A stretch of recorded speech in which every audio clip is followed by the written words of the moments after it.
God gave Dr. Chardale Murray a vision about becoming a mortician years ago, and now she's the president of Murray Mortuary here in Charleston. I sit down one-on-one with Dr. Murray for a special edition of Quintin's Close-Ups. And be sure to download the free Quintin's Close-Ups app in your Apple or Google Play stores. And listen to this interview later on the free Quintin's Close-Ups iHeartRadio podcast. Dr. Chardale Murray, it is so good to see you. Same here. I haven't seen you since last year at the Charleston Republican Party Black History Program. That's right. You and I were honored there. Yes, yes. And I know that you just came back from a cruise. Yes. And even before then, you were telling me that you did how many funerals on one Saturday? 5. I actually got 5 this Saturday. Yeah, this Saturday. Who is Dr. Chardale Murray these days? A busy bee body. That's all I can say. I have a 10-year-old son. Yeah. Hopefully, he'll take over the business one day. So, but other than that, I'm just staying busy. Yeah, I really don't have a life. Oh man. Yeah. And you talk about obviously the business. Obviously, it's the Murray Mortuary, which is a notable business here in Charleston. Yes. And I know that you guys have been preparing funerals for a long time. I know that recently you said this on your website, and you said this quote: "Murray's Mortuary, providing funeral service designed to meet the needs of each family." What are the needs right now when it comes to those families? But what I try to do, I try to treat every family like a family member. You know, loyalty is, of course, family comes first. Any business owner knows that. That's our first priority. I know in times like these, especially with the economy, it's difficult for some families. Especially, we just had the homeland security. A lot of people were furloughed with the government shutdown. So what I try to do, I got a package deal for my families. It's $59.95, and that includes our professional fee, embalming, the removal, transportation. There's a casket and a poly liner. And I don't know about anybody else, but what I try to do, I try to work with the families. I might do a payment plan, which a lot of funeral homes don't do that today because, of course, you can't repo anybody. But I'm compassionate when it comes to my family, you know, and especially when it's sudden death or something like that. You know, it's difficult, a difficult time. And you talk about difficult time. I know that you. Oh, go ahead. Also, homicides. Right. You know, the state offers victim comp, which is they just increased the cost to $6,500. Wow. And what I usually do, I honor the victim comp. So a family in need, that'll give them a chance to just pay the remaining balance, and I'll usually wait to victim comp pay the remaining balance. You talk about the economy and obviously the times that we're dealing with right now. How hard is that for your business in your mind? Well, I noticed lately we had an increase with cremation. Oh, yeah. That's a rise right now. Mm-hmm. So I don't know if the economy is playing a part with the cremation rise, or just a lot of people just going that way because it's reasonable. Mm-hmm. Yeah.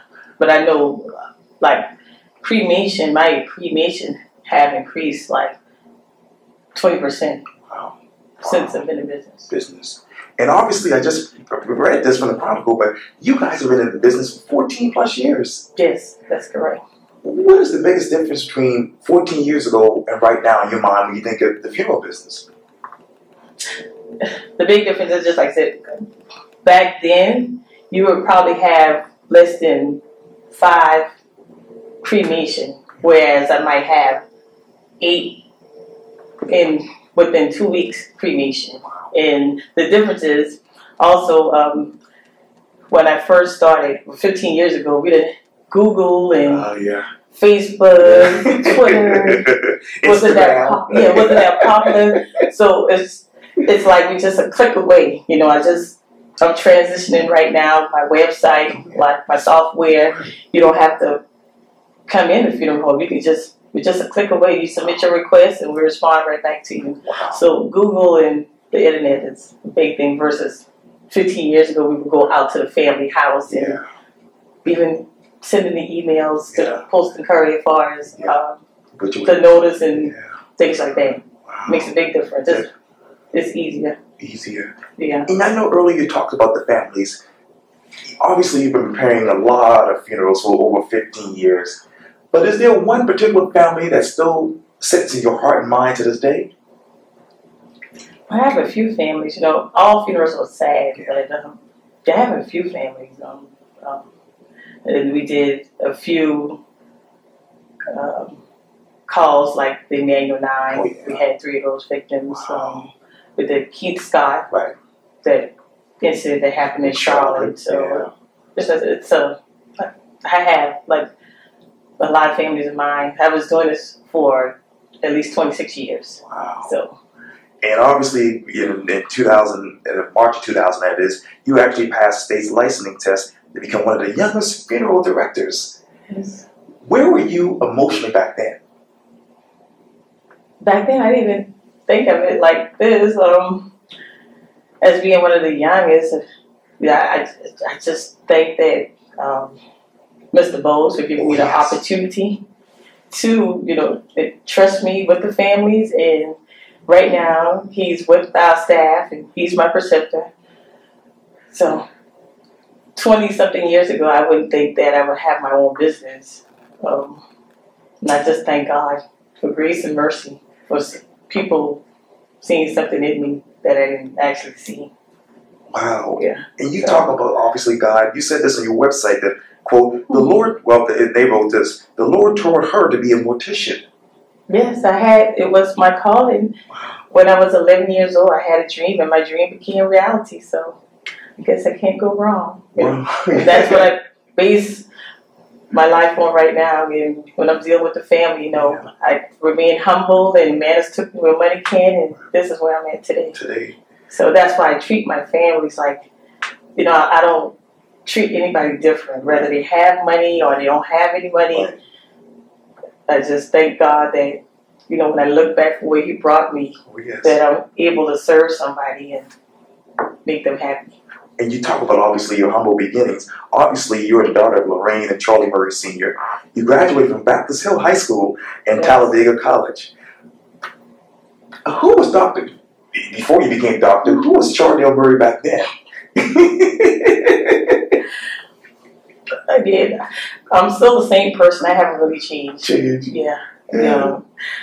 Just like I said, I was always raised to have manners and respect. Yeah. And I never look at anybody different. So I'm pretty much still the same person. Just, I'm not as broke. Thank God. That ain't what I used to be. Right. But, yeah. I understand that. Yeah. And obviously, for a long time, you were the manager at Halston Bowles down the street here on Calhoun Street. What memories still play in your mind about you being a manager? As being the manager, it's a lot of responsibility, even though I have a staff now and people in training. Yeah. Still making sure things is right. Yes. It's like I need to put time, take out time for myself, so, But it's just in me trying to make sure sometimes I'll be sleeping at night, even though I got somebody else taking over.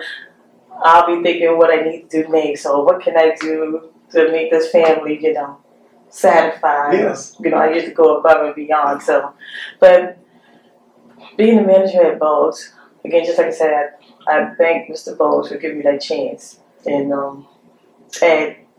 I was always a hard worker, but I don't know. Being the manager, I really don't know. What's different right now? And, obviously, it was like, it's a full circle moment because obviously, like you indicated earlier, he's working for you. You all bonded in a good relationship. How did that start in your mind? Well, after I had my dream, I decided to go to Halston Bowles after high school and told him that I was interested in the funeral service. So Mr. Bowles, he just opened doors for me. Then I went to college and I came back. So I guess with me shadowing him and taking initiative to do things without him asking and getting to work on time, he decided to make me the manager. Wow. Funeral. Funeral home. And obviously now, like I had mentioned just a second ago, you're one of the youngest funeral directors in the state. There are a lot of people who are actually interested in becoming funeral directors. Walk me through how they should go about that. Well, if you want to become a funeral director, you have to apply with the South Carolina State Board to become an apprentice, and you have to have at least 60 college credit hours or a letter saying that you were accepted at mortuary school. So, wow, amazing. And let me get back to you. Obviously, you know, when you were in middle school, you obviously had a vision from God to become a mortician. What vision has God put in your mind about your future? In the future, hopefully I will have more than one location with a crematory, Right. A cemetery, because that's the need right now. Cemeteries being so scarce. Wow. And I would love to have a fellowship hall, because you have a lot of family that's not a member of a church. They need somewhere to have like a repast. So. And I've always wondered this: if someone didn't have if a family member died and they didn't have a church that they belonged to, what's that process like? Well, we do have a chapel. Yeah. But you have a lot of the churches that still rent out to families, even if they don't have a church. So. Wow. Obviously, you're extremely busy with Murray's Mortuary as the president, and you too have a 10-year-old kid. But when you take off your entrepreneur hat, the businesswoman hat, who is Dr. Chardale Murray? I'm just me, simple. Yes. I'm very family oriented. Yes. I love my staff and again my business. So the only thing I do when I'm not working, I usually travel and hang out with my friends from college. College, yeah. I like to travel. That is so amazing. Yeah. Well, Dr. Chardale Murray, thank you so much for your time. I really, really appreciate this. Thank you. And continue to do the good job that you're doing in the community. Oh, thank you. It's what God has called me to do, too. Yes. And Happy New Year to you. Same to you. Yeah, thank you.